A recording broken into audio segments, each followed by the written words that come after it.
बबलू शुक्ला जी, करौली से। राधे राधे राधे राधे। राधे। श्री राधा मदन मोहन जी महाराज की जय। महाराज जी, आपके चरणों में कोटि कोटि प्रणाम। महाराज जी, अपने इष्ट को कैसे पहचाने? भगवान के सभी रूपों में, देवी देवताओं में गहरी आस्था है, लेकिन इष्ट को कैसे पहचाने? गुरु प्रदत्त सदगुरु का आश्रय लिया जाता है। जो सदगुरुदेव भगवान नाम और गुरुदेव जो रूप देते हैं आराध्य देव का, वही सिद्ध होता है। उसी से प्रियता अपने हृदय की होती है। गुरु प्रदत्त नाम और गुरु प्रदत्त रूप। जैसे भगवान विविध रूपों में हैं, सब हमारे ही भगवान हैं, लेकिन प्रियता, प्रियता माने प्रेम। हम प्रेम सब रूपों से तो नहीं कर सकते। प्रेम किसी एक रूप से किया है। प्रेम गलियति सांकरी तामे दो न समाये, उसमें तो अब हम कैसे चयन करें? हमारा तो मन सब में राजी है। तो गुरुदेव ने जो हमें नाम दे दिया, जो हमें रूप दे दिया, आजीवन अनन्य भाव से उसी में लग गए तो उससे अनुभूति हो जाती है। तो इसके लिए गुरुदेव का वर्ण किया जाता है कि गुरुदेव जो हमें नाम रूप दे दे, फिर उस पर हमें फिर गुरुदेव भाव भी देते हैं कि हम प्रभु को अपना मित्र मान के भज सकते हैं, या पुत्र मान के, या पति मान के, या उनका दास मान के, या विविध भाव हैं भगवान के। तो गुरुदेव वो भाव भी देते हैं, और कैसे वो भाव से हमें मिलेंगे वो मंत्र देते हैं, और किन से हमें मिलना है वो उपासना बताते हैं। उपास्य देव, उनका धाम, सब परिचय। तभी तो कहा है चाहे शिव बिरंच सम होई, गुरु बिनु भव निधि तरह न कोई। तो हम गुरुदेव का आश्रय लें और उनके द्वारा बताए हुए नाम मंत्र उपासना में लगे तो प्रश्न खत्म हो जाएगा। और अपने मन की पूछो तो सब में राजी है वो। प्रभु में क्या, वो तो विषय में भी राजी है, भोगों में भी राजी है, संसार में भी राजी है। आप विचार करके देख लीजिए, क्या मन प्रभु में केवल राजी है क्या? वो तो भोगों में भी राजी है, पापाचरण के लिए भी राजी है। तो इसकी बात तो कोई विश्वसनीय नहीं है। अभी ये प्रभु को कहेगा कि मेरे प्रीतम, फिर किसी संसारी वस्तु व्यक्ति स्थान को प्रीतम मान लेगा। तो हम गुरुदेव पर आश्रित हों, गुरु कृपा ही केवलम, वही हमको सच्चे पथिक बनाएंगे, सच्चा मार्ग देंगे, सच्चे उपासना देंगे। तो गुरुदेव का वर्णन करें जी। मुरारी तिवारी जी, श्री हरिवंश। हर हर महादेव। गुरुदेव, आपके चरणों में कोटि कोटि प्रणाम। महाराज जी, हम शिव भक्त हैं। महाराज जी, जैसे हम नाम जप राधा राधा करते हैं, क्या वैसे ही हम पार्वती पार्वती या सीता सीता जप कर सकते हैं? और इष्ट देव महादेव हो तो नाम जप क्या करें? देखो, इसीलिए गुरु का वर्ण किया जाता है। परमार्थ पथ के पथिक की पुष्टता बिना गुरुदेव के नहीं होती है। वैसे मनमानी जो मनावे भगवान के नाम जप करो, मंगलमय है। वो जब कृपा करेंगे, नाम जप का फल होगा, तब सदगुरुदेव की प्राप्ति होगी। पर वस्तु तत्व का बोध या सिद्धावस्था गुरुदेव की कृपा से होती है। तो गुरुदेव जो हमें मंत्र देते हैं, जो उपासना देते हैं, जो मार्ग देते हैं, वही आचार्य परंपरा से चला रहा है, वही सिद्ध होता है। मनमानी तो बहुत कुछ आज हो रहा है, लेकिन आचार्य परंपरा से, गुरु परंपरा से जो, वही सिद्धावस्था को प्राप्त होते हैं। सिद्धावस्था का मतलब उनको तत्वबोध या भगवत प्रेम जिस भाव से चला जाता है, भगवान वैसे ही अनुभव कराते हैं। ये यथा माम प्रपद्यन्ते तास तथैव भजाम्यहम्। हम, मुझे लगता है बच्चा पहले गुरुदेव का वर्णन करे, फिर गुरुदेव जो नाम मंत्र दे उसे निष्ठा पूर्वक स्वीकार। निष्ठा मतलब किसी भी स्थिति में गुरु वाक्यों का उल्लंघन ना हो, तो भगवान हृदय में ही बैठे अनुभव में आ जाएंगे। उन्हीं भगवान को आप माँ कह दो, पिता कह दो, मित्र कह दो, पति कह दो, प्रीतम कह दो, जो चाहो कह दो, गुरु कह दो, चेला कह दो, वो सब वही सब है। मत्ता परतरम नान्यत किंचिदस्ति धनंजय, वही सब रूपों में आप जो भाव करना चाहो उसी भाव की पूर्ति के लिए वो आपके सामने आ जाएंगे। देखो, जगत गुरु भगवान की श्वासों से वेदों का प्रादुर्भाव हुआ, उनको कुछ पढ़ना है। संदीपनी जी गुरु आसन में बैठे हैं, भगवान नीचे बैठे, शिष्यत्व स्वीकार किए। वशिष्ठ जी उपदेश कर रहे हैं, योग वाशिष्ठ का भगवान श्री राम सुन रहे हैं। विश्वामित्र जी के साथ जा रहे हैं, चरण चाप रहे हैं। तो हमारे भगवान का स्वभाव ऐसा है कि जैसे भाव से चाहो वैसे। निराकार मानो तो तत्व स्वरूप में अनुभव करा देंगे, साकार मानो सच्चिदानंद विग्रह तनुधारी आपसे वैसे मिल लेंगे। आप जो भाव करें, जैसे भाव करें, पर वो गुरुदेव प्रदत्त होने चाहिए। हमारे पर्सनल भावों से भगवान की प्राप्ति नहीं होती। हमारे जो गुरुदेव प्रदत्त भाव होते हैं उससे भगवान की प्राप्ति होती है। जो हम पर्सनल साधना करते हैं उसका सीधा फल होता है कि गुरुदेव की प्राप्ति होना। जो शब्द ब्रह्म के पारगामी विद्वान और पर ब्रह्म की अनुभूति से युक्त ऐसे गुरुदेव का मिलना केवल भगवत कृपा से ही होता है। और ऐसे गुरुदेव के ही वचनों पर हम दृढ़ हो जाएं तो अमोघश्च निश्चित उसको भगवत प्राप्ति हो जाएगी। महत् संगस तो दुर्लभ हो, लेकिन खास बात है कि दुर्गमों, उनका निर्वाह कर पाना, उनकी आज्ञा पे चलना, ये बहुत कठिन होता है। गुरु बनाने वाले तो सैकड़ों मिल जाएंगे, लेकिन गुरु की मानने वाले कोई एक दो होंगे, और जो गुरु की मान लिया वो गुरु स्वरूप हो गया। अमोघश्च तस्मित् त्यज्यने भेदा भावात्, वो वही स्वरूप हो जाता है, भेद का भाव हो जाता है। सच्चिदानंद बपू गुरु स्वरूप अनुभव करता है अपने को। इसलिए भाई हमारी प्रार्थना तो यही कि क्योंकि जो कुछ प्राप्त होता है वो गुरु परंपरा से, गुरु प्रसाद से होता है। तो किसी संत महापुरुष को जिससे तुम्हारा मन मिले, जिससे तुम्हारी श्रद्धा विश्वास, क्योंकि ये किसी के द्वारा इंगित करने से नहीं होता, ये स्वयं का वर्ण होता है। जिसके दर्शन से, संभाषण से, जिनके पास बैठने से हमारे हृदय में आ गया कि जिनकी हम खोज कर रहे थे वो मेरे प्रभु मिल गए, गुरु साक्षात पर ब्रह्म, ये मेरे पर ब्रह्म परमा, बस वहीं से भाव बन जाएगा। बस उनके चरणों का आश्रय ले ले और उनके वचन पर ध्यान दे। संतों के पास जो वस्तु है उनकी वाणी में है, अगर उस पर ध्यान दे दे, उस पर चल दे, तो वो वस्तु ही देते हैं उपदेश करके, केवल शब्द नहीं देते, उसमें वस्तु होती है, उसमें जीवन की कमाई होती है उनके। वो बोले आप ये नाम जप कीजिए, आप ये मंत्र, तो आप साधारण ना समझ लीजिए, उन्होंने अपना जीवन दे दिया आपको, क्योंकि वही जीवन में रसास्वादन कर रहे। अब आगे भाव से स्वीकार कर लीजिए तो बहुत जल्दी चलने लगेगा, क्योंकि उसमें तुम्हारी तपस्या साधना नहीं, उसमें गुरु कृपा होती है। अब अपने घसीटे तो बहुत ही मुश्किल है, तैर के तो पार नहीं जा सकते, गुरु चरणों की नौका पे ही पार जा सकते हैं। हमको ऐसा विश्वास है, ऐसी बात हमारे हृदय में है कि गुरु कृपा का आश्रय ले लो तो सब प्रश्न बंद हो जाएंगे कि मैं सीता जपूं कि राधा जपूं कि शिव जपूं कि पार्वती जपूं कि, गुरुदेव का आश्रय ले लीजिए। ठीक है जी। अंकित जी मध्य प्रदेश से। राधा वल्लभ श्री हरिवंश जी। श्री हरिवंश महाराज जी दंडवत प्रणाम। महाराज जी, ईश्वर को जानने के लिए भक्ति और ज्ञान के मार्ग में से कौन सा मार्ग ज्यादा सरल और सही है? बुद्धि प्रधान हो तो ज्ञान मार्ग में जाए, हृदय प्रधान हो तो भक्ति मार्ग में प्रभु है। मूर्ख हैं हम, जो आप बोलेंगे बस उसी पे चलेंगे। देखो, अगर आप अपने को मूर्ख साबित करते हो तो बहुत बड़ी कृपा है, अंगुली पकड़ लो किसी महापुरुष की, भगवान के वाक्यों की, चल दो। और जब ज्ञानी अपने को समझो तो वेदांत पहले बुद्धि को घसो, रगड़ो वेदांत में, और इतना दौड़ो कि थक जाओ। तो ये दौड़ भाग है। भगवत प्राप्ति तभी होती है जब उपासक का कोई भी बल नहीं रह जाता।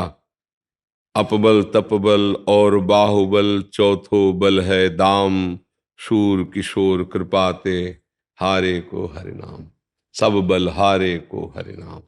जिस समय जीव हार कर भगवान की शरण में हो जाता है तभी वो भगवत आनंद को प्राप्त। यहाँ हारना नहीं आया, अन्य आश्रय सबके हृदय में बना रहता है। धन का आश्रय, पद का आश्रय, भोगों का आश्रय, व्यक्ति का आश्रय, बहुत आश्रय है। तो इसलिए हम प्रभु को जानने के लिए प्रभु में तन्मय होना पड़ेगा। संसार को जानने के लिए संसार से राग रहित होना पड़ेगा। यहां हमारा उल्टा है, संसार में तन्मयता है, हम प्रभु को जानना चाहते हैं, कैसे जान सकते हो? तो इसलिए नाम जप करो। जो जिम्मेदारी है घर की वो भगवत सेवा है। तुम नाम जप करो और अपने कर्तव्य कर्म को भगवान की सेवा समझो। पाप कर्म जानते हो कि पाप कर्म किसे कहते हैं, वो मत करो, और जो कर्म कर रहे हो उनको भगवान को अर्पित कर दो। बस यत करोषि, जो कर रहे हो जहां भगवान को अर्पित किया तो तुम्हारा देहाभिमान गलित होने लगेगा। देखो, जब हम इस शरीर से संसार के असत भोगों को भोगते हैं तो संसार का प्रभाव शरीर को मलिन करता है। जब हम मन से इसका मनन चिंतन संकल्प करते हैं तो मन को अपवित्र करता है। जब बुद्धि से निश्चय करते हैं तो बुद्धि अपवित्र होती है, और जब इसके हम भोक्ता बनते हैं तो हमारा अहम अपवित्र हो जाता है। सब अपवित्र ही अपवित्र है। अपवित्र अंतःकरण में अपवित्र विचारों की ही बाहुल्यता होगी। आप अंदर से देख लो, नाम जब शुरू करो फिर देखो अंदर, जैसे ऐसे यहाँ कुछ कूड़ा नहीं दिखाई दे रहा, लेकिन हटो और सब झाड़ कर सोनी लगाओ, फिर तुम्हें अलग कूड़ा दिखाई देगा, वो है। तो नाम की सोनी फेंको अंदर, राधा राधा राधा भी दिखाई देगा, कितना कूड़ा करकट जमा है। जब हम इस शरीर से परहित के कार्य करते हैं, दूसरों को सुख पहुंचाते हैं, धर्माचरण करते हैं, तो शरीर पवित्र होता है। जब हम मन से भगवान का मनन करते हैं, दूसरों का हित मनन करते हैं, तो मन पवित्र होता है। जब हमारा स्वयं का दासत्व भगवान के प्रति होता है कि ये सब भगवान की कृपा से हो रहा, तो अहम पवित्र हो जाता है। अभी सब मलिन है, इसलिए नाम जप करो, अपने कर्तव्य का पालन करो, सत्संग जरूर सुनते रहो, क्योंकि सत्संग वो तुमको रास्ता बताएगा, रास्ते में चलने की सामर्थ्य देगा, और रास्ते की सावधानियां कि हम परमार्थ में कैसे चलें जिससे भ्रष्ट ना हो जाए। नहीं तो बहुत बड़ा जादूगर का खेल है, ये समझ पाना बहुत कठिन है। चलन चलन सब कोई कहे, बिरला पहुंचे कोय, एक कंचन एक कामिनी दुर्लभ घाटी दोए। अब इनसे अगर निकल पड़ा तो कंचन तजना सहज है, सहज तिया का ने, मान बड़ाई ईर्ष्या दुर्लभ तजना ए। जब इससे भी निकल जाए, 3 खाइयां हैं जिसमें अच्छे साधक को गिराया जाता है, जो गिरे हुए उनकी तो बात ही क्या है। अच्छा साधक जो भगवान के मार्ग में चलता है, माया उसको इन 3 खाइयों में गिराती है कि पुनः ना चढ़ पावे। वो एक कंचन, एक कामिनी, एक कीर्ति। अगर तीनों खाइयों को पार कर गया तो तीनों ऐषणाओं को पार करने वाला, लोकेषणा, वित्तेषणा, पुत्तेषणा, वो तीनों लोकों पर विजय प्राप्त करके भगवान के प्रेम को प्राप्त हो जाता है, भगवान के ज्ञान को प्राप्त हो जाता है, अर्थात अभेद ज्ञान हो जाता है, या भेद विस्मृत होकर के प्रेम हो जाता है। अब चले तब है, ये तो बड़ी ऊंची ऊंची बातें हैं। बस नाम जप करो, मन लगे न लगे, भाव बने न बने, नाम जपत मंगल दिस दसहु, राधा राधा राधा राधा। कोई नशा न करे, कोई गंदी बात न करे, तो बढ़िया काम बन जाए। बहुत चलता था प्रभु, वो भी सारा रुक गया। 6 महीने हो गए प्रभु, कोई नॉनवेज भी पहले चलता था, सारा बंद कर दिया। हाँ, अगर वो चलता रहेगा तो तुमको भी चला देगा नरक की तरफ, इसीलिए वो बंद कर दोगे तो तुम्हारा चलना रुक जाएगा। ठीक है, हाँ बढ़िया है। शरण मिल जाए प्रभु। हाँ, हम सबसे प्रार्थना करते हैं कि जैसे धन मद होता है या विचार मद होता है, अहंकार विचारों में होता है, हमारे लिए आहार भगवान ने निश्चित किया है। अलग अलग जीवों का आहार है, हमारा आहार है अन्न, फल, नाना प्रकार की जो पवित्र सामग्रियां हैं। हमारा आहार मांस नहीं है। किसी भी जीव को रांध के खाना हमारे लिए पाप है। हमारे लिए नियत है कि आप ये सामग्री पा सकते हो, कानून है हमारा, ये वैदिक सिद्धांत है।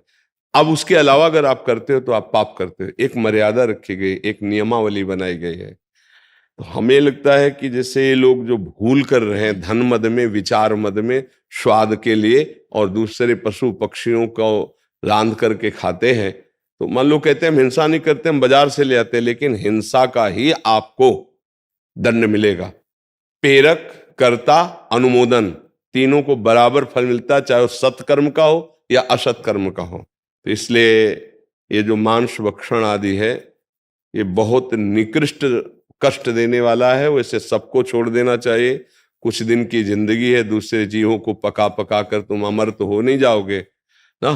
तो ये मांस खाना और जैसे मद्यपान करना, परस्त्री गमन करना, ये सब महत पाप है। आज हमारी समाज में इसे पाप ही नहीं माना जा रहा। वो विचारधाराएं हमारी विदेशों वाली बन रही हैं। ये भारत है, ये धर्म भूमि है। ऐसी भूमि त्रिभुवन में कहीं नहीं है। यहाँ भगवान का अवतार होता है। जो पावन जल हमारे भारत भूमि की नदियों का, विश्व में कोई ऐसी नदी नहीं। जो भारत भूमि में पुरियां हैं, भगवान के स्वरूप हैं, भगवान के अवतार हैं, विश्व में कहीं नहीं। जो भारत भूमि के ब्रह्म ऋषियों ने ज्ञान प्रकट किया, जो उन्होंने अनुभव किया, विश्व में कहीं नहीं। स्वर्ग और नरक के सिवा कोई चर्चा नहीं है। स्वर्ग नरक के सिवा कहीं कोई चर्चा नहीं है, चाहे जहां देखिए। लेकिन जीवन मुक्तता, परमहंस, परमानंद, ब्रह्मानंद, प्रेमानंद, ये हमारे यहाँ का उपज है। ये बाहर कहीं नहीं है। इसलिए हम सबसे प्रार्थना करते, केवल किसी एक व्यक्ति विशेष से नहीं, हमारे धर्म की गरिमा को पहचाना जाए, हमारे देश की गरिमा को पहचाना जाए और हम अच्छे आचरण वाले बने। हम विदेशी जो रहनी है वो हमारी नहीं है, वो हमारा अनुकरण कर रहे हैं, हम उनका अनुकरण कर रहे हैं। हम गिर गए, वो उठ रहे हैं। विचार करके देखिए ना, जो हमारी मर्यादा है उसको हम भूल रहे हैं। वो सुधर रहे हैं, चोटी धारण कर रहे हैं, धोती पहन रहे हैं। जब हमारे यहाँ आते हैं, हमारे देश में माला है, तिलक है, चोटी है, धोती है, ये हमारी धर्म परंपरा की पोशाक है और हम उनकी पोशाक पहन रहे हैं। तो तुम्हें ये पता नहीं चल रहा कि वो इतने सब बाहरी हमारा अनुकरण कर रहे हैं देश के धर्म का, और हम उनका अनुकरण कर रहे हैं। हमारी संस्कृति, हमारा धर्म किसी का अनुकरण नहीं करती, अनुकरण करवाती है। ये भारत है, ये यहाँ के जो सिद्धांत हैं वो परम पद में पहुंचाने वाले हैं। ऐसा कहीं सिद्धांत नहीं पाया गया, चाहे जहां देखो बस वो स्वर्ग और नरक तक की बातें हैं। तो इसलिए अब ये मांस खाना, खुली छूट व्यभिचार की दे देना, ये हमारे देश का तो स्वरूप है नहीं। इससे बुद्धि पक्का भ्रष्ट होती है।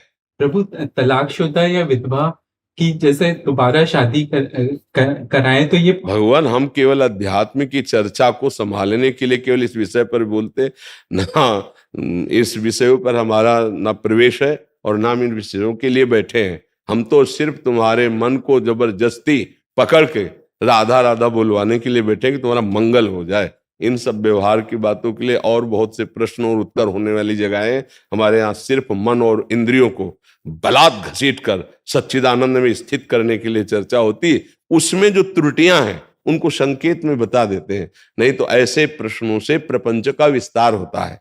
जिसमें प्रभु की प्राप्ति की चर्चा न हो, ऐसे प्रश्नों को हम छूते नहीं। जैसे एक भाई ने प्रश्न किया था अभी परसों यहाँ कि हम नाम जप करते हैं 1.25 घंटा और आपका सत्संग सुनते हैं, पर 1 लाख सुंदरियां चाहते हैं। तो इसलिए हमने उसका आदर किया कि सुंदरियों की तरफ हमारा विषय नहीं, हमारा विषय कि 1.25 घंटा वो इस लोभ से नाम जप कर रहा है। समझ रहे ना? अगर वो इसी लोभ से लग गया तो उसका मंगल हो जाएगा। काम से, क्रोध से, स्नेह से, रिश्ते से, जैसे बने वृत्तियां प्रभु से जुड़ती उसका मंगल कर देती हैं। इस विषय में तो हम इसीलिए उसको बहुत संभाल करके कि धन्यवाद देते हैं तुम्हें इस बात का कि तुम्हारे अंदर वासनाओं का भूत इतना बड़ा हुआ है, पर आप भगवान से चाहते हैं। वो बहुत बड़े डॉक्टर, जैसे मरीज बड़ा हो पर डॉक्टर अच्छा मिल जाए तो अब निश्चिंत हो जाना चाहिए।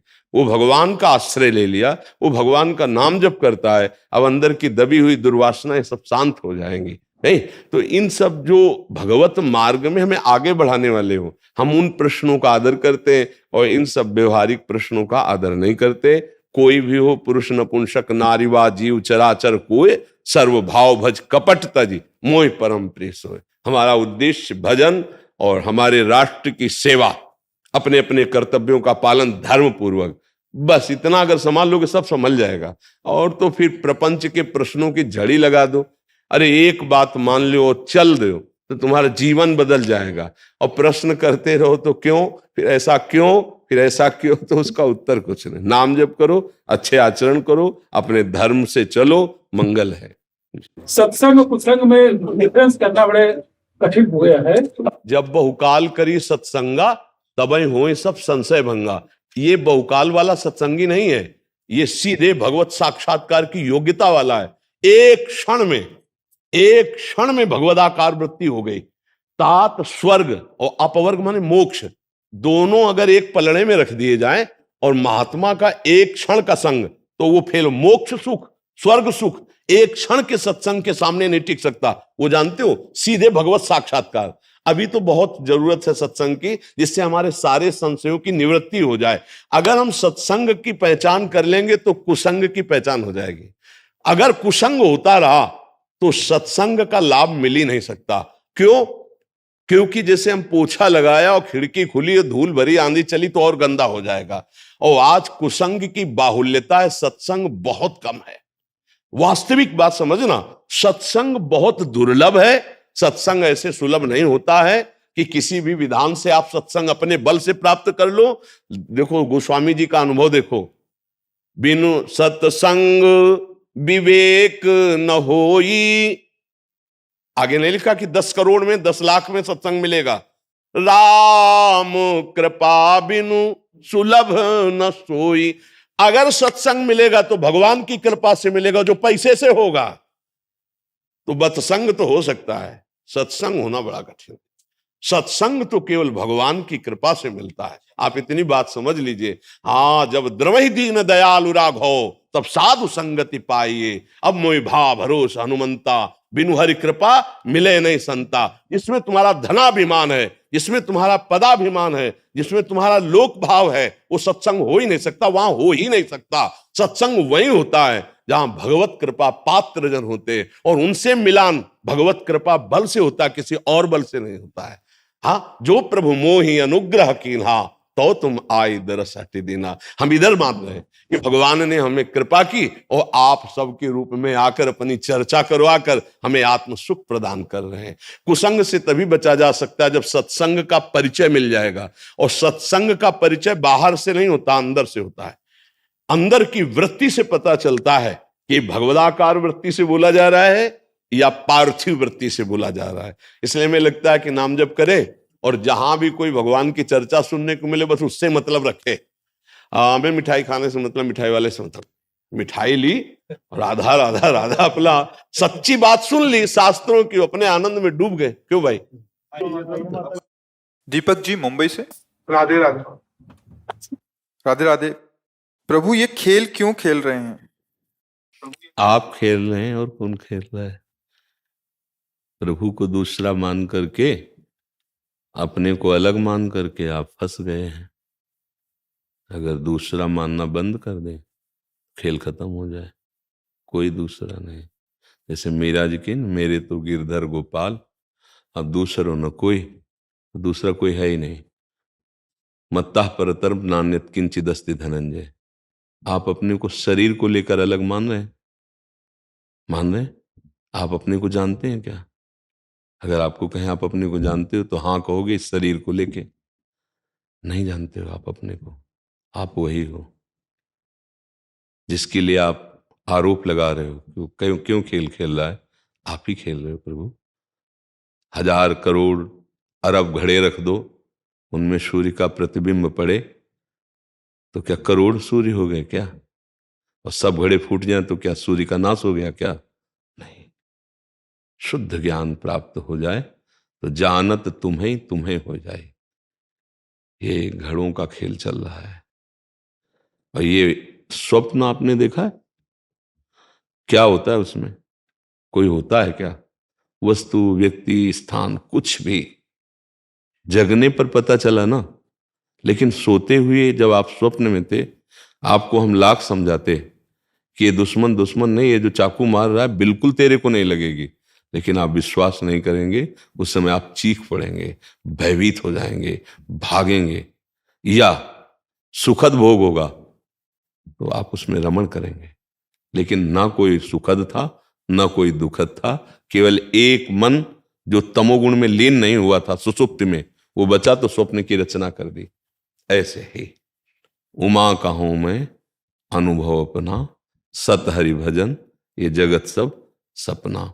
जो सपने सिर काटे कोई, बिन जागे दुख दूर न होई। जब जगा तब देखा ना हो यार वो दुश्मन था, ना वो चाकू थी, ना वो शरीर था जिसमें चाकू लगी थी। क्योंकि ये शरीर तो सो रहा था सैया में, और उस समय तुमको इस शरीर का भान भी नहीं था कि अब मेरा शरीर सैया पे है। इतना ज्ञान जोर का है हमारे अंदर कि अभी 2-4 घंटे पहले जिस शरीर को मैं मान रहा था, स्वप्न में उस शरीर का ज्ञान ही नहीं कि वो सैया में पड़ा है। स्वप्न में हम दूसरी जिस शरीर में विचरण कर रहे हैं, हम लड़ाई झगड़ा अनुकूल प्रतिकूल सब परिस्थिति देख, और बड़े आराम से इसी रूम में सैया में वो शरीर पड़ा है जिसे तुम मैं मानते रहे। लेकिन स्वप्न में तुम्हें ज्ञान नहीं है कि वो शरीर पड़ा है, और जब जागृत में हुए तो वो झूठा निकला। इसीलिए ये सब झूठा है, ये भी और वो भी। आप सत्य हैं। ये खेल आप ही खेल रहे हैं, कोई नहीं खिला रहा। आप अभी अपने स्वरूप में आइए तो आपको ब्रह्मविद ब्रह्मवि भवति, आप वही हो जाएंगे, कोई दूसरा है ही नहीं। अब स्वप्न में हो तो कैसे तुम्हें? स्वप्न में तुम्हें स्त्री दिखाई दे रहा, पुरुष दिखाई दे रहा है, अच्छा दिखाई दे रहा है, बुरा दिखाई दे रहा है। अगर ज्ञान मार्ग की बात पूछे, क्योंकि ये जो शब्द है ये ज्ञान का ही शब्द है कि मुझे क्यों फंसाया गया, तो अब इसका उत्तर ज्ञान से है, तुम्हें फंसाया नहीं गया, तुम फंस गए हो, तुम्हें ही मुक्त होना है। अब वही परमात्मा तत्व जो तुम्हारे अंदर बैठा है, वही गुरु रूप धारण करके, क्योंकि द्वैत में फंस गए हो, तो वही तुम्हें जगा रहा है। ये सिर्फ ये क्या किया जा रहा है, जो उपदेश हो रहा है ये जगाया जा रहा है, और जग गए तो खत्म हो गया। जेहि जाने ये जग जाए हेराई, जागे जथा स्वप्न भ्रम जाई। जैसे जगने पर स्वप्न का भ्रम नष्ट हो गया, ऐसे ही जिसे ज्ञान हो जाता है, सत्य मानो, जड़ में चैतन्य में केवल एक ही परमात्मा तत्व है, दूसरा नहीं है। ये जो खेल हो रहा है उस तत्व को बोलने के कारण हो गया है। अब इससे निकलने के लिए उपाय, अपने कर्तव्य का पालन करते हुए जो पद मिला है, जो व्यवहार, जैसे आप किसी के भाई हैं, किसी के पति हैं, किसी के पुत्र हैं, आप देश के किसी पद पे हैं, ग्राम में के किसी पद पे हैं, कोई सेवाधिकार राष्ट्र का है, बिल्कुल अपने कर्तव्य पर सावधान, अधर्म का लेस भी ना होने पावे, और नाम जप, इनाम मिलेगा, आप मुक्त हो जाओगे। जैसे आप सही अभिनय कर लो तो डायरेक्टर आपके ऊपर प्रसन्न हो जाएगा, और आपकी वेतन, तो सही अभिनय जो रोल मिला है, भाई भाई का, पत्नी पति का, माता पिता का, पुत्र का, ये जो, या किसी राष्ट्र सेवा का, ये सही अभिनय कर लो तो आप इसे मुक्त हो जाएंगे, जीवन मुक्त हो जाएंगे। नहीं तो ऐसा द्वैत फंसा हुआ कि हम बात करते हैं ज्ञान की, लेकिन इसी में प्रीति है ना, इसी में प्रीति। ईमानदारी से देखो, सारी प्रीति इसी में, यही माया का खेल है। अब इससे मुक्त होने के लिए अवसर मिला है, नाम जप करो, अपने कर्तव्य का पालन करो। जो गंदी बात है आप जानते हो, वो क्यों करते हो, आप ही तो करते हो, आप ही तो फंसे हो, तो आपको ही मुक्त होना है। अब हम इसे पकड़ लें और सबसे कहें कि छोड़वाओ भाई, माइक ने मुझे पकड़ रखा है, तो आप हंसोगे कि पकड़ा तो आपने है। ऐसे आप ही पकड़े हुए हो, शरीर को आप पकड़े हुए हो, मन को आप पकड़े हुए हो, मन विषयों को इंद्रियों के साथ पकड़े हुए, वही क्रियाएं हो रही। लग रहा है भगवान इतना दुख क्यों दे रहा है, हमें तो लगता है गलती हमारी हो रही है। आप सच्ची मानिए, यहाँ दो नहीं बैठे, एक ही बैठा है। दो केवल शरीर को लेकर है। जब आप वापस अपने देश में आएंगे, जिसको खोज रहे थे वो आप ही निकलेंगे, दूसरा नहीं होगा, पक्का समझ लेना। ये खोजबीन की बात जब तक है तब तक ये द्वैत है, और जब खोज समाप्त हो जाती है एक ही होता है, एक केवल। फिर हम उसे महात्मा कहने लगते हैं, हमारे भाव बढ़ जाते हैं, हम उन्हें भगवान कहने लगते हैं कि ये तो साक्षात भगवान है। क्यों? वो भगवान थे ही, केवल भूल से शरीर राग में फंस गए। अभी चूंकि शुद्ध अध्यात्म है, इसलिए समझ में नहीं आएगा। नाम जप करो और अपने कर्तव्य का पालन करो, सब कुछ समझ में आ जाएगा। हम लोग फंसे हुए खुद हैं, और खुद ही मुक्त होना, कोई किसी को मुक्त नहीं कर सकता। केवल बात बताई जा रही, इधर चलो, चलना आपको है। आप एक बात ना स्वीकार करें तो इतनी देर बोलने का क्या फर्क पड़ेगा, या आने का क्या फर्क पड़ेगा। और बात स्वीकार कर लीजिए, तो आपको, भले आप वो आरोप कर दीजिए कि महात्मा जी के संग से हमारा जीवन परिवर्तन हो गया, नहीं, आपने अपने जीवन का परिवर्तन किया है। जैसे कोई कहता है हमने ये छोड़ दिया, ये छोड़ दिया, ये छोड़ दिया, अब हम राधा नाम जपते हैं, तो हम प्रणाम करते हो, धन्यवाद देते हैं। आपको धन्यवाद, मेरे को नहीं। हमारी बातें तुम ना मानो तो हमारी क्या बात है। आपने माना, इसलिए आप धन्यवाद के पात्र हैं। आपका जीवन मंगलमय हो, आप सुखी हो, आपकी भगवद यात्रा पूर्ण हो, ये हम जरूर भाव करते हैं। लेकिन धन्यवाद आपको ही चाहिए, हमारी तरफ से नहीं। हमारी तरफ धन्यवाद नहीं आएगा, वो आपका धन्यवाद है कि आप अपना सुधार कर रहे हैं, आप अपना कल्याण कर रहे हैं। अच्छा बताओ, कहाँ आपको फंसाया है, किसने फंसाया है, आप बताओ, क्या आप सोच रहे हैं?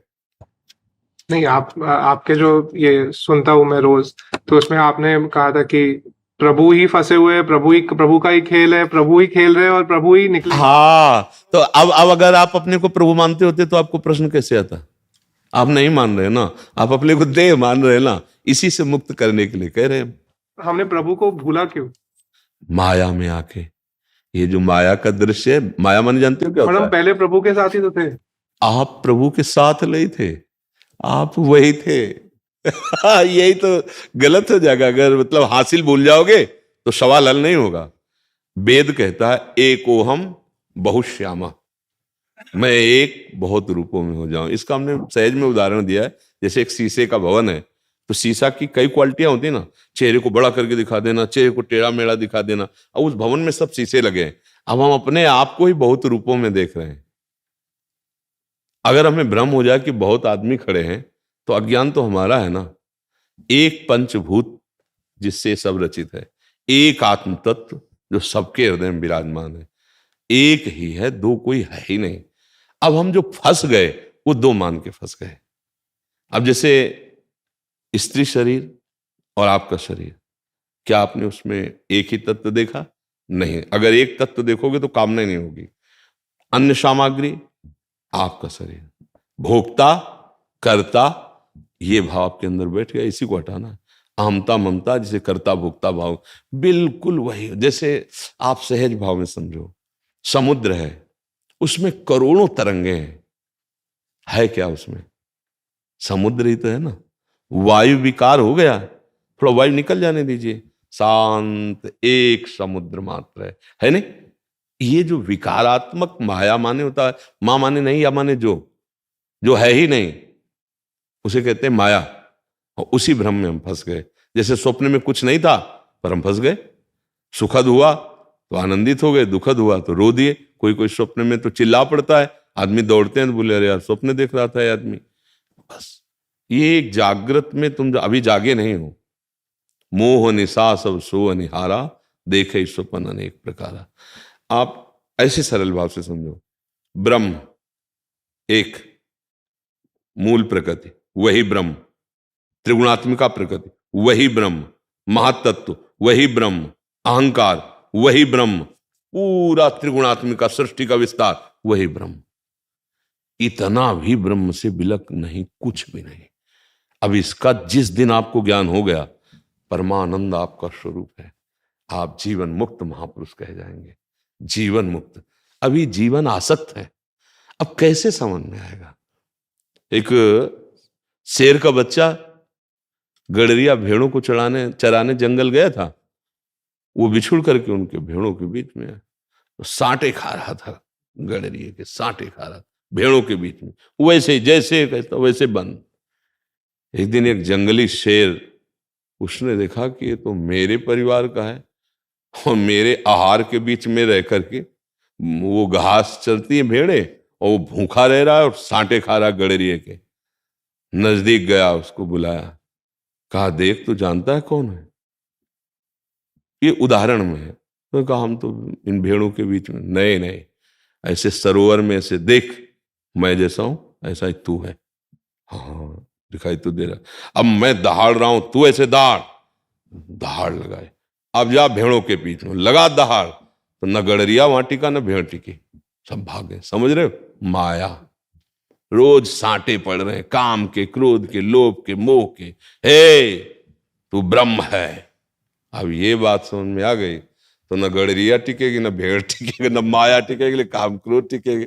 अब ये बात ऐसे समझ में थोड़ी आएगी, तभी साधना करनी पड़ती, क्योंकि हम फंस गए हैं बच्चा। इसलिए ऐसा लग रहा है। एक का खेल है अनेक रूपों में। जब कोई ऊंचाई पर चढ़ता है तो अनेक को एक मिलाता है, पर अपने कर्तव्य का पालन करना है। ध्यान रखना, ये ज्ञान होने पर अपने कर्तव्य का ठीक पालन करना है। अधर्मी को दंड देना, धर्मात्मा की रक्षा करना, कानून के अधिकार के अंतर्गत, और नाम जप करना। वही गति मिलेगी जो एक योगी को प्राप्त होती है। कर्म का बड़ा विचित्र स्वरूप है। अगर हम सुसुख वासना से अच्छा भी कर्म करते हैं तो हम फंस जाएंगे। अगर हम दूसरों को सुख देने वाला कर्म आ गया और कहीं बुरा भी करना पड़ा तो वो बहुत अच्छा हो जाएगा। बड़ा सूक्ष्म विषय कर्म का। एक बार एक जंगल में बहुत ही राक्षसी स्वभाव का आदमी रहता था। जो भी मिलता पहला काम उसका होता छीन लेता, दूसरी बात काट के फेंक देता। उसको सुख मिलता था तड़पाने में, काटने में। तो एक समर्थ महात्मा उधर से निकले तो उसने उनकी कमंडल छड़ी जो भी थी छीन लिया। उसे जब मारने को हुआ तो अपनी भागवतिक दृष्टि से देखा और थर्रा गया। उनका क्यों ऐसा करते हो? बोले मुझे सुख मिलता है। अरे बोले पगले, सुख तो भगवान के चरणों में, तू हिंसा करके, ये पापाचरण करके सुखी होना चाहता है। ऐसे कब सुख? तो हम तो जानते नहीं भगवान क्या है, क्या भक्ति है, हमें तो कुछ। बोले तुम्हें मैं सब ज्ञान दे दूंगा, पहले तो कुछ तीर्थों का अवगाहन कर, थोड़ा तो पाप नष्ट हो तेरा। तो बोले बताओ कहाँ कहाँ जाए। तीर्थराज प्रयाग अमुक अमुक अमुक जगह नाम लिए, और उसने कहा गुरुजी यदि हम वहां तीर्थों में जाएंगे तो हमारे पाप नष्ट हुए, हमारी पहचान कैसे होगी। तुमने एक सूखी लकड़ी दी, बड़े ही सिद्ध महापुरुष थे, उनका जिस दिन तू निष्पाप हो जाएगा या लकड़ी में हरा किनगा जागृत हो जाएगा। तो उनका ठीक है गुरु। चले तो 10 किलोमीटर चले होंगे, एक गांव के नजदीक बड़ा वृक्ष था, उसके नीचे बैठ गए कि आज रात्रि यहीं पार करके फिर तीर्थराज प्रयाग जाएंगे। और उसमें बैठे हुए थे 4-5 चोर, वो प्लानिंग बना रहे थे। उनका आदमी एक फंस चुका था, मारा गया था उस गांव में, कि आज रात्रि हमें लूटना नहीं, पूरे गांव को आग लगा के मारना है। जब 12 बजे रात्रि के सब सोए होंगे तो चारों तरफ से आग लगाकर पूरे गांव को नष्ट कर देना है। वो नीचे बैठा सुन रहा था। उसने सोचा है जिंदगी भर पाप किया है अपने सुख के लिए, आज तीर्थ जा ही रहे हैं जहां 50 सैकड़ों को मारा, इन 5 को मारने का बहुत प्रवीण था। उसने कहा भैया उतर के आओ, तुम्हारा प्लान गलत है, हम इसके गुरु हैं, हम तुम्हें समझ। तो 5 एक साथ तो उतरेंगे नहीं, जो उतरता सो उसकी स्टाइल ही थी, मारने का अभ्यास था। 5 को मार दिया और सोचा यार हत्या हो गई, भी आ नहीं रुकेंगे। लकड़ी उठाया, हरी हो गई। कहा गुरुजी ने कहा था जब लकड़ी हरी हो जाए तो आ जाना तीर्थ। लौट गए, गुरुजी की कुटिया में गए, बोले महाराज दंडोत। तो उनका हमें पता था कि तुम तीर्थयाटन नहीं कर पाओगे, वापस क्यों आ गए बिना तीर्थयाटन किए। बोले गुरुजी ने आपने तीर्थों का फल बताया था कि जब अवगाहन करोगे तो लकड़ी हरी हो जाएगी, हमारी लकड़ी हरी हो गई। बोले कौन से तीर्थ में? तीर्थ में गए, 5 को और डंगा दिया। बोले कैसे? बोले वो गांव में आग लगाना चाहते थे, पूरे गांव को मार देते गुरुजी। तो हमें लगा कि सैकड़ों को मारा, 5 और प्लस हो जाएंगे, जाए तो रहेगा ये तीर्थ में, पर इनको मारने के बाद हमारी लकड़ी हरी हो गई। बोले हाँ बेटा, तुमने पूरे गांव की जीवों की रक्षा के लिए उन 5 दुष्टों को, 4 दुष्टों को जो मारा, उसका फल हुआ कि तुम्हारे सारे पाप नष्ट हो गए और तुम्हारा पुण्य जागृत हो गया। समझ रहे? कर्म बड़ा सूक्ष्म है। वही कर्म करता था, उसके बंधने का हुआ, और वही कर्म किया लेकिन दूसरों की रक्षा के लिए, तो वही उसके मोक्ष का कारण बन गया। हाँ, कर्म ही बंधन कारक होता है, कर्म ही मोक्ष प्रदान करने वाला होता है। यदि हम अपने कर्तव्य का पालन करें, दूसरों को सुख देने की भावना रखें, नाम जप करें, तो वास्तविक भगवान कृपा करके तुम्हें ये ज्ञान दे देंगे कि तुम और वो दोनों ही हैं। चौपाई बड़ी सूक्ष्मता से लिखी है। सोई जान ही जेहि देहु जनाई, और जानत तुम्हें हो जाए। ये बात समझो। ये बात में फिर हम दोष नहीं दे पाएंगे कि भगवान ने मुझे फंसा क्यों दिया। वो अपने आप में खेल रहा है, ये बात तुम जान जाओ तो तुम मुक्त हो जाओगे। तुम अपने आप में नहीं खेल रहे, तुम शरीरों में खेल रहे हो। सच्चिदानंद कैसे फंस सकता है माया में? हम तो सच्चिदानंद, अगर हम भगवान है तो हम तो सच्चिदानंद स्वरूप है। तो पर यही तो खेल है। यद्यपि मृषा, हर चीज लिखी हुई है। जड़ चेतन ही, चेतन मन सच्चिदानंद, जड़ चेतन ही ग्रंथि पड़ गई।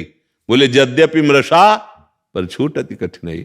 इसमें गुरुगिरी नहीं चलेगी, इसमें साधना करनी पड़ेगी। तर्क वितर्क। यद्यपि मृषा, गोस्वामी जी कह रहे, यद्यपि मृषा झूठी गांठें नहीं पड़ सकती, पर छूट अति कठिनाई। बहुत बुरा फंस गए। यद्यपि कोई नहीं फंसे, इसीलिए मुक्त हो, कर्तव्य का पालन करो, नाम जप करो, बुद्धि लगाओ मुक्त होने के लिए, फंसने के लिए नहीं। हमारे में सबसे ज्यादा कमी क्या है अपने लोगों में? बुद्धि बहुत है, लेकिन विपरीत दिशा में दौड़ने के लिए है, अनुकूल दिशा में दौड़ने के लिए नहीं। इसीलिए हम लोग, यद्यपि सच्चिदानंद को कभी फंसा हो ही नहीं सकता, पर ना होते हुए भी हो गया है। इसी को हटाना है, इसी को हटाना है। यह है भ्रम। जासु कृपा सब भ्रम मिट जाई, गिरजा सोई कृपाल रघुराई। गुरु प्रसन्न साहब अनुकूला, मिटी सकल कल्पित भय सूला। ये ऐसा सवाल है, मानी संख्या से हल होता है। हम जब स्कूल में थे तो कुछ भी संख्या मान लो, सवाल हल हो जाएगा। ये टीचर ने सिखाया था। तो यहां भी है, मानी संख्या गुरु, मानी संख्या भगवान, मानी संख्या आराध्य देव, मानी संख्या माता पिता। अब उनको मान करके आराधना प्रारंभ की, सवाल हल हुआ, एक में आके जो बहुतायत थी खत्म हो गई। एक हम बहुश्यामा, तो बहुश्यामा एको हम, इसमें आना पड़ेगा बच्चा, तब जाकर ये सवाल हल होगा। अभ्यास बहुत बुरा हो गया है, हम बाहर भटक रहे हैं, बंधा नहीं है। एक धोबी अपने गधा को लेके घाट में ले जाता था, तो एक पैर उसका पैर से पैर ऐसे रस्सी में फंसा देता जितने दूर न जाने पावे, कपड़ा धोकर। फिर एक दिन रस्सी भूल गया तो उसने हाथ घुमा दिया, गधा वहीं खड़ा रहा। जब लौट के आया, सब कपड़ा लत्ता उसके ऊपर लादा, अब हाँक रहा है तो चल ही नहीं रहा, 10-20 डंडा मार रहा है, फिर भी नहीं चल रहा। तो उसके दिमाग में चल क्यों नहीं रहा, तो बंधा भी, तो उसको लगा कि हमने बांधने की एक्टिंग की थी, अब छोड़ने की एक्टिंग करें। जो छोड़ने की एक्टिंग की, गधा दौड़ बड़ा। समझ रहे ना आप? देखो कैसे डंडे मिल रहे, काम के, क्रोध के, लोभ के, मोह के, और भाग सकता है वो, बंधा नहीं है। अब गुरु एक्टिंग करते हैं, मानी संख्या गुरु, यद्यपि 2 नहीं है, मानी संख्या गुरु, वो तेरे को छोड़ने की एक्टिंग करते हैं ऐसे। और जब छूटा तो जो गुरु वही तुम, दूसरा कोई है ही नहीं है। बस ये बात समझ ली है। अब समझ ये चुके अध्यात्म में बच्चा, तो इसके लिए थोड़ा बुद्धि पवित्र चाहिए। हमारे आज के समय में बुद्धिमान बहुत है, इसमें कमी नहीं है, पवित्रता नहीं हो पा रही है। पवित्र ना होने के कारण बुद्धि सही दिशा में नहीं जा पा रही। बुद्धि तो बहुत है आज के बच्चों में, लेकिन वो विपरीत चलने वाली है। अगर सतमार्ग में इन्हीं को सच्चे मार्ग का प्रतीक बना दिया जाए, तो यही हमारे राष्ट्र सेवा में आ सकते हैं, यही माता पिता का यश वर्धन कर सकते हैं, यही भगवत प्राप्ति कर सकते हैं। तो आज हमारी बुद्धि विपरीत जा रही भैया, इसको थोड़ा मोड़ना है। इसे भगवत कृपा, अब जो हम बैठे चर्चा कर रहे हैं, उसी के मोड़ने की कर रहे हैं। अगर बुद्धि मुड़ जाए तो आप पैंट शर्ट में महात्मा हो जाए, वो महात्मा नहीं परमात्मा हो जाए। अंदर की बात में बता रहे, अंदर की बात केवल समझाने के लिए व्यवहार है, नहीं एक ही है, दूसरा कोई नहीं है। बस ये बात। कालीराम जी। श्री राधे महाराज जी। राधा वल्लभ श्री हरिवंश महाराज जी, आपके चरणों में कोटि कोटि प्रणाम। महाराज जी, मैं 15 साल से महादेव विश्वनाथ जी को गुरु मानकर माता काली की सेवा करते हुए शमशान साधना में लगा हुआ था। एकाएक कुछ महीनों से राम जी के नाम से प्रेम हो गया है। शमशान साधनाओं में जो मंतव्य का प्रयोग करता था, कुछ महीने से अब नहीं कर पा रहा हूं। माला करते हुए मंत्र भूलकर केवल राम नाम ही चलने लगता है। अब राम नाम जपने से आंख से आंसू भी आते हैं, हमेशा रोना चालू होता है। महाराज जी मार्गदर्शन करें, मैं किस दिशा में जाऊं? सही बात ये हुई है कि भगवान भूतेश्वर की आपके ऊपर कृपा हो गई है, जो राम राम तुम्हारे को जपने की रुचि हो गई। बहुत कृपालु हैं भगवान शंकर। जा पर कृपा न करें पुरारी, सो न पाओ मुनि भगत हमारी। परम कृपालु भगवान शिव आप पर बरस रहे हैं। आप जो हृदय में आया उसी में चल दीजिए, कोई प्रश्न नहीं, इस पर कोई विचार नहीं। अपने आराध्य प्रदत्त मार्ग पर विचार नहीं किया जाता, चल दिया जाता है। ये प्रभु ने आपको चलने का अवसर दे दिया है। जो चिताभस्मा लेपो गरल मसनम दिक्पट धरो, जटाधारी कंठे भुजगपतिहारी, पशुपति कपाली भूतेशो तो भजति। अगर उनका भजन करते, जगदीश ही का पदवी, ये जगदीश की पदवी प्रदान करते हैं।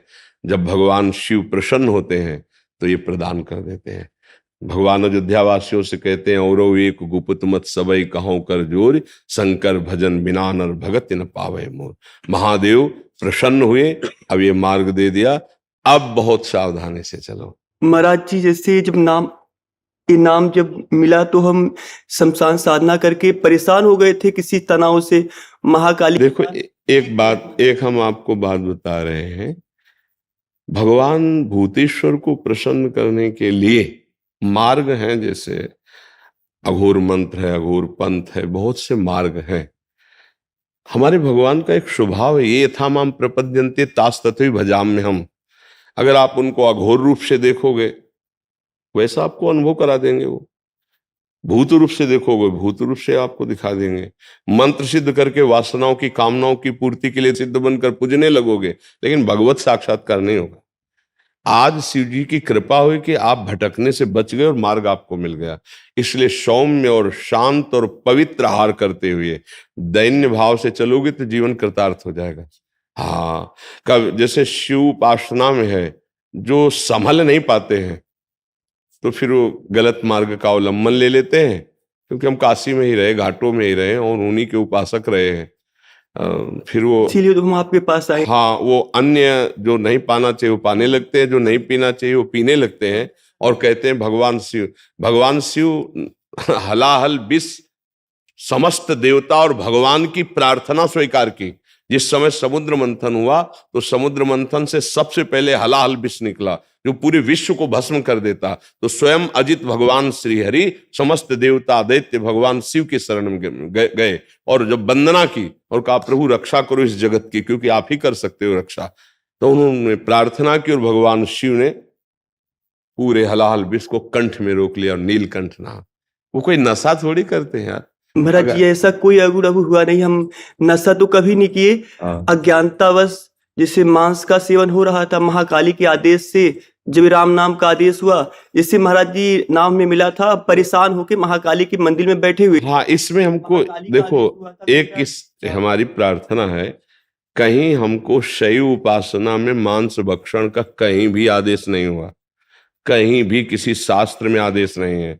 आप ये कहीं किसी गलत सलाह में या अपने मन की सलाह में फंस गए, नहीं आजीवन बचपन से लेकर के अभी तक मतलब महाराज जी उसका वही संकल्प लेके परित्याग कर दिया, काफी समय हो गया। अब कभी नहीं, क्या सामने माँ काली के आदेश से छोड़ दिया, अब कभी महाकाली के आदेश से हमने ऐसा किया। जैसे अनुभव हुआ परेशानियों से, माँ ने बोला 4 लाख का, ऐसा अनुभव हुआ कि 4 लाख राम नाम का जाप कर लो। हमको बस इतना केवल कहना है कि हमारी वो माँ ही नहीं हो सकती जो हमारे भाइयों की हत्या पसंद करती है। अगर वो हमारी जगदम्बा है तो हमारा ही भाई वो है, और अगर बकरा की बलि लेकर अम्मा प्रसन्न होती तो मुझे लगता वो अम्मा नहीं है। ऐसा माँ का स्वभाव नहीं है। ये हमारा अपनी जिह्वा को पोषित करने के लिए ऐसी लीलाएं करते हैं, नहीं तो अम्बा ऐसा, अम्बा ने रक्त चाटा, रक्त बीज का कारण था। वो ऐसा राक्षस दैत्य था कि अगर उसका अस्त्र मारो और जितने बूंद वो गिरेगा रक्त, उतना दूसरा रक्त बीज तैयार। अब कोई देवता अस्त्र प्रहार करे तो सैकड़ों लाखों रक्त बीज तैयार। अब अम्बा ने विचार किया आप कैसे इसको कैसे, भाई आप जितना काटो उसको, एक को काटा जितना रक्त निकला, लाखों रक्त बीज वैसे ही तैयार हो गए। तब आद्या शक्ति महाकाली की सब देवताओं ने प्रार्थना की कि अम्मा तुम ही देख सकती हो, बहुत ही उद्दंडता कर रहा है। तो योजनों लंबी जिह्वा, योजनों विशाल खड्ग और खप्पर मारा, जिह्वा में लपेट करके पूरा चाट गए, एक और नहीं, सबको मार के। तो अम्बा ने ये किया है अपने बेटों के रक्षा के लिए। ये जो निरीह जीव हैं, तुम्हारे एक चुटकी से ऐसे काटे तो आ करोगे, पर दुख देने वाला कभी सुखी हो जा, किसी की आराधना करता हो, मुझे तो समझ में नहीं आता। आराधना का स्वरूप होता है परिहित सरेश। कोई भी सिद्धांत ऐसा हमें आज तक नहीं मिला, क्योंकि शैव उपासना में हम भी रहे और बहुत अनन्य रहे और कट्टर शैव रहे, कोई मिलावट नहीं रही है। हाँ, ऐसा नहीं कि हम चिता की भस्म नहीं लगाई या काशी के घाटों का सेवन नहीं किया या भस्मीभूत महादेव जी की आराधना नहीं की, पर अभक्षा भक्ष का कहीं भी ऐसा नहीं लिखा। देखो एक स्थिति होती है, जैसे आद्य गुरु भगवान शंकराचार्य जा रहे थे तो अपने शिष्यों की परीक्षा के लिए वो एक जगह मछली बिक रही थी, ऐसे उठाया, ऐसे ऐसे खड़े हो गए। तो 4 जो शिष्य थे वो खड़े रहे ऐसे, और अन्य जो थे कि गुरुजी पा रहे तो अनुकरण कर रहे हैं। आगे बढ़े तो कांच गलाया जा रहा था, नारियल का खप्पर में ऐसे भरा कांच हो, ऐसे गलता हुआ कांच पी लिए। अब शिष्यों की तरफ देखा, उनकी तरफ नहीं, बोले पियो। गुरुजी सामर्थ्य नहीं तो मछली क्यों खाई? बोले आपने खाई। तो बोले पिया ना हमने। उनसे पूछा आपने क्यों नहीं खाया जब हम पा रहे थे? तो उन्होंने आपने आज्ञा नहीं करी। उत्तम बात यह है कि जो सिद्ध महापुरुष कर रहे हैं वो हमारी सामर्थ्य है। अब उन्होंने ऐसे किया, जिंदा मछली निकल गया, जल में छोड़ दिया। अब वो ऐसे किए तो सब लीवर में पहुंच चुकी थी। तो हम महापुरुषों, जैसे सिद्ध ऐसे हुए हैं महापुरुष, उनकी कुछ लीलाएं विचित्र हुई हैं। हम उनके केवल आदेश उपदेश से जो आचरण मिलते हैं वो मानते हैं, अन्यथा प्रणाम है, आप महापुरुष हो, आपकी बात अलग है, हमको वैसे कार्य नहीं करने हैं। तो बड़ी कृपा हुई, खूब नाम जप करो और पवित्र भोजन, पवित्र आचरण और किसी भी जीव को किसी भी तरह से दुख ना पहुंचाना, इसी से साधुता पुष्ट होती, चाहे जिस मार्ग का हो। नहीं तो आप देखो, आप खुद निर्णय करें कि आपकी बुद्धि आपको धोखा देने लगी थी, मतलब हाँ, आगे चल करके जो स्थिति आती वो आप अपने को भले सिद्ध कहते, लेकिन एक पागल किसी और कोई स्थिति नहीं रहती। आद्या शक्ति को, या जैसे हनुमान जी हैं, इनको प्रभु और प्रीतम मानकर आराधना करोगे तो निकल जाओगे। अगर अधीन करने की कोशिश करोगे तो मिट्टी में मिल जाओगे। इनको अधीन करने की सामर्थ्य किसी की नहीं। जब अम्बा अपने रूप में आ गई तो शिव जी चरणों में पड़े थे। दर्शन करते हो कभी? ऐसा दर्शन क्यों? माँ विशाल और वो चरणों में पड़े हुए हैं। आद्या शक्ति है। कभी कोई जैसे ऐसे नहीं कि हम दैवी शक्ति को सिद्ध, वो बहुत, इसलिए नाम जप करे। बड़ी कृपा है कि आपको राम राम का मार्ग मिल गया। खूब नाम जप करो। कोई कुछ चलता ही नहीं महाराज जी इनके अलावा। हाँ, बस शांत और किसी से कहिएगा भी नहीं, क्योंकि फिर अंतर ध्यान हो जाता है। अगर हम कहते हैं हमारा भजन बहुत दिव्य चल रहा है, निरंतर चल रहा है, वो रुक जाएगा। ये हम दिव्यता की बात कहते हैं। आज जैसे यहाँ संत सभा में कह दिया, अब इसके बाद कभी नहीं कहना। शांत, और ऐसे कोई भी आचरण या ऐसा पहनावा ऐसा ना होना चाहिए जो सात्विक ना हो, शतोगुण से युक्त पहना। देखो भगवान शिव हैं, उनकी हम समानता नहीं कर सकते। जैसे वो मुंडों की माला पहनते हैं, उनकी समानता कर सकते हैं। अगर वो आंख मूंद लिए तो 88,000 वर्ष एक बार में आंख मूंद गई। शंकर सहज स्वरूप संभारा लाग समाज। 88,000 वर्ष। अपनी आयु कितनी है? 80 और 100, 88 तक पहुंच जाए तो बड़े भाग्यशाली समझो। 88,000 वर्ष की जिनकी समाधि लगती है, उनसे हम होड़ कर सकते हैं कि वो मुंडों की माला पहनते तो हम मुंडों की माला पहने, वो जहर खाए तो हम। धतूरे का फल चढ़ता है, एक धतूरे के फल में 20-25 आदमी मर जाएंगे। महादेव जी के धतूरों का फल, मतलब वो अद्भुत देवता है। उनकी प्रसादी भी बहुत होश है से ले।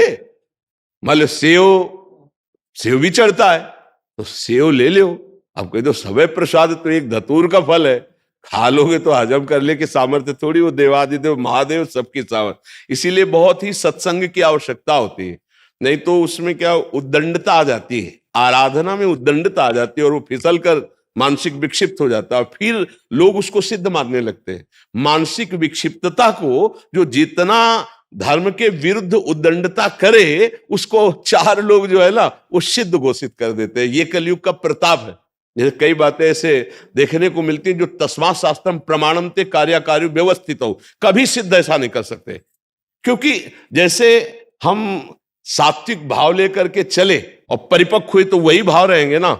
तो सिद्धावस्था में तो और सावधानी सिद्ध हो चुकी है। वो असावधान कैसे बर्ताव करता है? आजकल जितना कोई असावधान बर्ताव करे तो उसे कहा जाता है ये सिद्ध हो गए, क्योंकि अज्ञानी जीव है। सिद्धावस्था की हर एक स्थिति हमारे शास्त्र में लिखी है। सिद्धावस्था का सीधा परिचय है, जिसकी कोई चाह नहीं रह गई है, जिसको अपमान दुख नहीं दे सकता, सम्मान सुख नहीं दे सकता, जिसको मृत्यु से भय नहीं लगता, जो सच्चिदानंद की स्थिति में हर समय रहता है, वो परिपक्व माना जाता है। अब ऐसा नहीं कि भक्ष का कोई विधान न माने, मन मानी आचरण कर बोले क्यों बोले सिद्ध हो गए या उदित हो गए। ऐसा हमने शास्त्रों में नहीं पाया। हमने सिद्धों के खूब दर्शन किए गंगा किनारे, बड़ी मर्यादा से, बड़ी शास्त्र पद्धति से रहने वाले। तो इसलिए सावधान होकर चला जाए, कहीं त्रुटि न हो जाए, नहीं बुद्धि भ्रष्ट हो जाएगी, डिप्रेशन में पहुंच जाएगा, पागल हो जाएगा और उसे लोग सिद्ध मानेंगे। चमत्कार ये होता है कि उसी को सिद्ध मान लिया जो इतना ऊट पटांग बोले अरे सिद्ध पुरुष अवधूत है इनकी, नहीं उसको दवा की जरूरत है। उसे दवा ले, शांति से शास्त्र मर्यादा से चले, ऐसा है जी।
में